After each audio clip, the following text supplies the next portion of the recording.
A continuación, Kinesiología en Movimiento junto a Eduardo Toñarelli.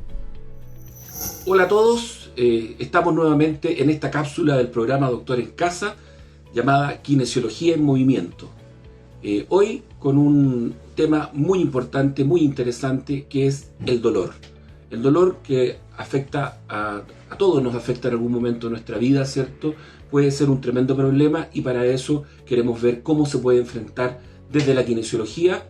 Y tenemos entonces invitada hoy día a la kinesióloga Carla Fuentes Durán. Carla es kinesióloga, licenciada en kinesiología, magíster en terapia física y rehabilitación de la Universidad del Desarrollo, magíster en kinesiología deportiva de la Universidad de las Américas, presidenta de la Sociedad Chilena de Kinesiología del Dolor, SOCHIKIDO, y además es docente universitaria y trabaja también, por supuesto, en el área clínica del manejo del dolor. Hola Carla, ¿qué tal? ¿Cómo estás? Hola Eduardo, muchas gracias por la invitación. ¿Todo bien aquí? ¿Tú cómo estás? Bien también, muy contento acá con esta cápsula que tenemos para hablar de kinesiología por temas tan importantes. Vamos al tiro al punto porque el tiempo es limitado.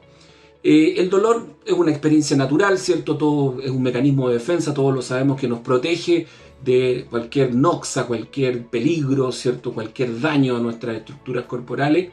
Pero ¿en qué momento el dolor se transforma en un problema sanitario, en un problema de salud que merece entonces nuestra atención y especialmente como kinesiólogos? Ya, qué buena pregunta con la que partiste, Eduardo, porque la verdad es que el dolor siempre es una connotación, o sea, tiene una connotación negativa, a pesar de ser una experiencia desagradable. Primero hay que destacar de que el dolor es un proceso fisiológico que tiene dos cosas buenas. Una es que nos recuerda cada día que estamos vivos y la otra es que el dolor nos protege frente a situaciones que son potencialmente o que son dañinas.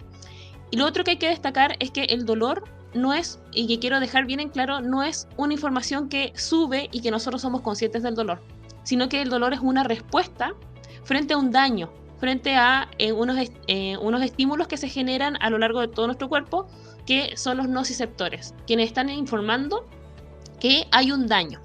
Por lo tanto, hay una fase que es una donde nosotros tenemos una lesión y se van a despertar estos nociceptores y van a informar al cerebro de esta situación y el sistema nervioso va a responder con dolor, generando todo este proceso de protección que también va a favorecer lo que es la reparación.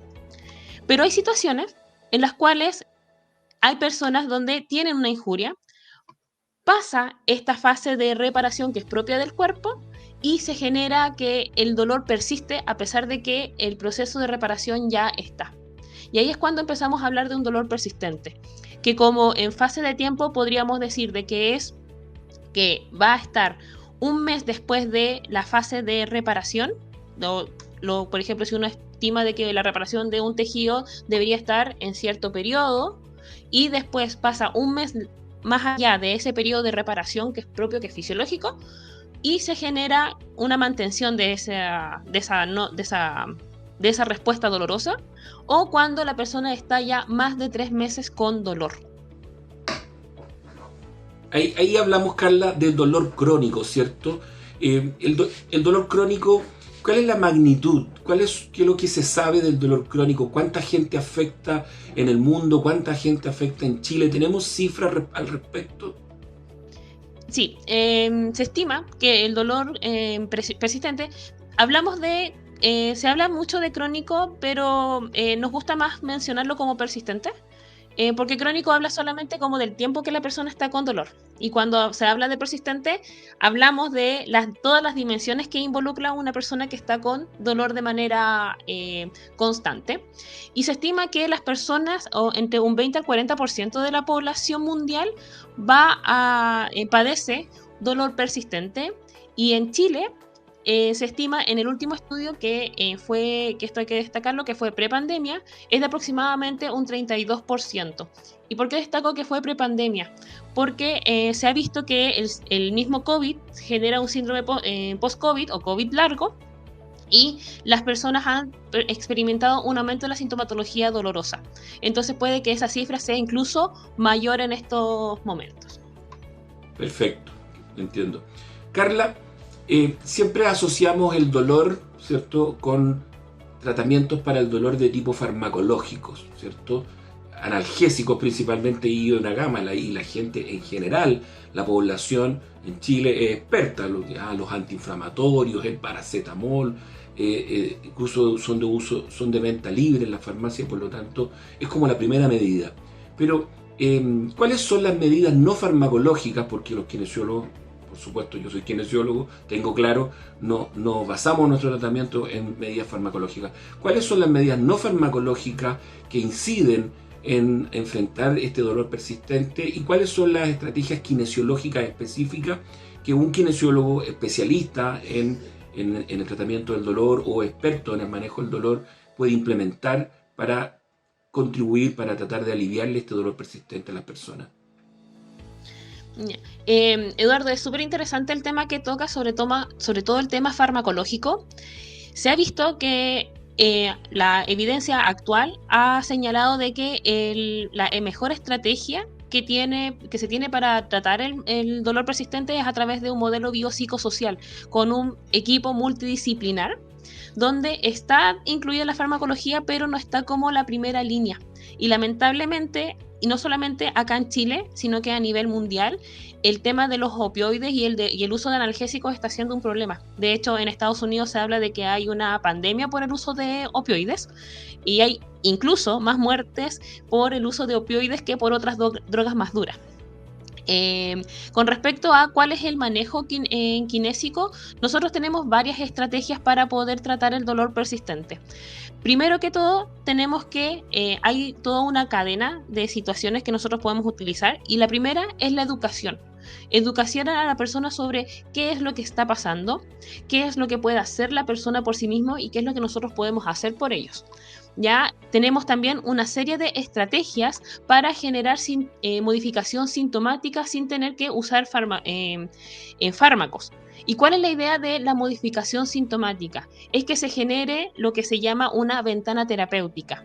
Y es que el dolor disminuya lo suficiente para que la persona se empiece a mover y empezar con movilización, con movimientos de exposición graduada, para que la persona empiece a restituir el sistema. Porque la mejor medicina que tiene una persona para poder modificar la sintomatología dolorosa y para poder modularla es a través del movimiento, porque el dolor es sumamente invalidante, y como es tan invalidante hace que la persona disminuya mucho lo que es su movimiento, y le quita al cuerpo la oportunidad de poder autosanarse. Entonces nosotros, dentro de las estrategias que tenemos para el tratamiento del dolor persistente, está primero educación en neurociencias del dolor.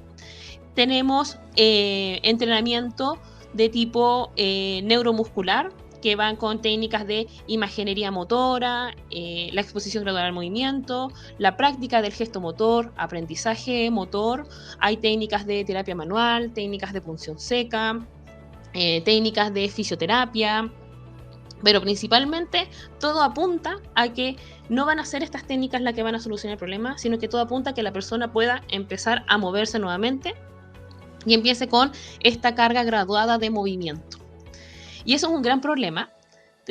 Ahí te voy a contar el tiro, porque existe un fenómeno con las personas que tienen dolor, que es atender a quedarse quieta.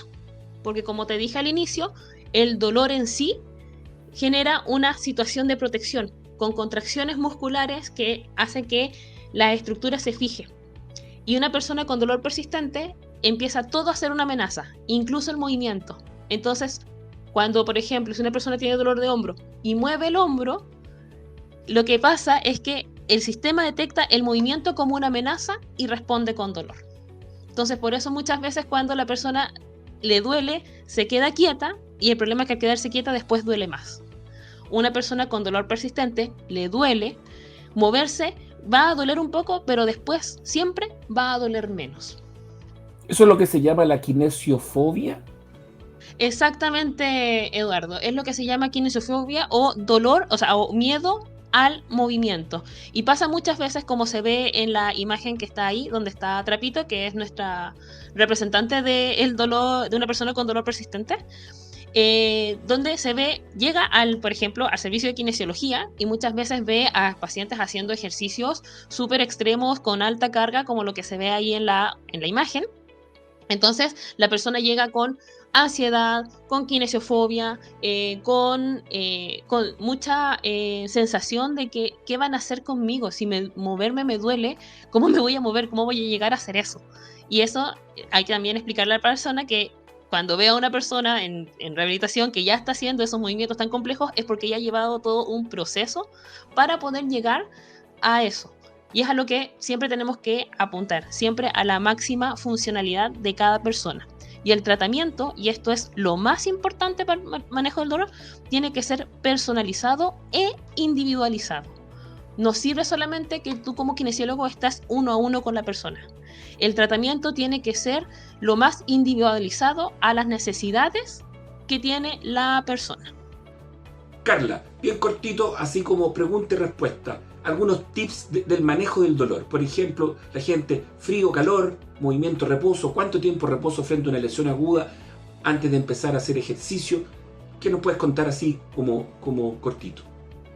Ya, en cuanto a frío y calor, por lo general se recomienda que dentro de las primeras 72 horas sea frío y después muchas veces recomiendan calor, pero lo que yo recomiendo es que la persona pruebe cuál es aquello que le genera mayor alivio de la sintomatología. Por ejemplo, si se pone calor y le alivia, que se ponga calorcito. Si se pone frío, que se ponga frío, o a veces puede alternar 5 minutos frío, 5 minutos calor. Lo que sí, no puede exceder el tiempo que no sea más de 10 o 15 minutos y que tenga cuidado de siempre proteger la piel para no quemarse. Movimiento, ¿cuándo? ¿Cuánto tiempo después de una lesión aguda alguien se torció el tobillo, ¿cierto? Amaneció con un dolor, es un adulto mayor, ¿cierto? Y le recomiendan reposo. ¿Cuánto tiempo debe durar el reposo en una patología aguda y cuándo es bueno empezar a mover? Ya, en el caso de las patologías agudas, siempre es importante generar como una inmovilización como local de la zona por los primeros días, ya unos 3 días antes para favorecer lo que es la etapa de reparación, pero lo que sí es importante es que se inmovilice solamente la zona que está lesionada. Por ejemplo, si se torció un tobillo, lo que es rodilla, cadera o zona alta, no está lesionada, así que en esas otras partes del cuerpo sí que se puede seguir haciendo movimiento. Entonces, es importante cuidar la zona que está lesionada y que se siga moviendo con el resto de las extremidades, de los segmentos que no están con molestia. Y en cuanto a dolor persistente, se permite hacer todas aquellas actividades que no aumenten la sintomatología. Por eso existe una sociedad chilena de kinesiología del dolor que tú presides. Ya nos queda prácticamente nada de tiempo para esta cápsula y solo para ir finalizando. ¿Cómo puede la gente informarse más acerca del aporte de la kinesiología en el manejo del dolor persistente, en el dolor crónico? Ustedes tienen cómo ubicarlos como sociedad científica para poder entregar información a la comunidad. Es muy importante para este programa que los kinesiólogos nos mostremos, digamos, estamos aquí presentes, aquí nos pueden encontrar, nosotros con todo gusto le vamos a entregar información, le vamos a entregar datos, dónde acceder, cómo acceder. ¿Tenemos esa información, Carla? Sí, efectivamente. Bueno, nosotros somos de la Sociedad Chilena de Kinesiología del Dolor. Tenemos socios a lo largo de todo Chile. De hecho, nosotros estamos aliados con la Grunenthal, donde ellos tienen una página que se llama Aliviar el Dolor, donde tú puedes buscar un kinesiólogo por región. Y además nos puedes escribir directamente a todas nuestras redes sociales, que son @sochiquido.cl. tenemos Facebook, Instagram y también nuestro correo electrónico, que es sochiquido.chile@gmail.com. Un dato importante: las personas que se traten que tengan dolor persistente, es súper importante que vayan donde kinesiólogos que ya estén asociados a la Sociedad Chilena de Kinesiología del Dolor o que estén colegiados. Es súper importante que se pueda certificar que el kinesiólogo que lo va a tratar tenga efectivamente las competencias para manejar esto, porque el dolor en sí es una patología y es una que quita muchos años de calidad a la vida. No es que quite años a la vida, sino que los años vividos son de baja calidad cuando una persona no tiene un buen tratamiento del dolor persistente. Qué interesante. Qué interesante. Muchas gracias, Carla. Ya se nos acabó el tiempo, pero sin duda que este es un tema tremendo, de importante, de gran impacto para la comunidad y poder acceder, como tú dices, a la Sociedad de Kinesiología del Dolor, a expertos en el manejo del dolor, sin duda puede ser la diferencia para alguien que está enfrentando esta condición tan compleja. Muchas gracias, Carla, por acompañarnos. Muchas gracias, Eduardo, por la invitación, muchas gracias por el espacio y a todo el equipo que está detrás. Así que espero vernos en una próxima oportunidad. Con todo gusto, muchas gracias, que estés muy bien. Que estés bien, cuídate mucho. Chao, chao. Nos despedimos. Esta fue nuestra cápsula de hoy día, Kinesiología en Movimiento. Muchas gracias a todos. Doctor en Casa presentó Kinesiología en Movimiento.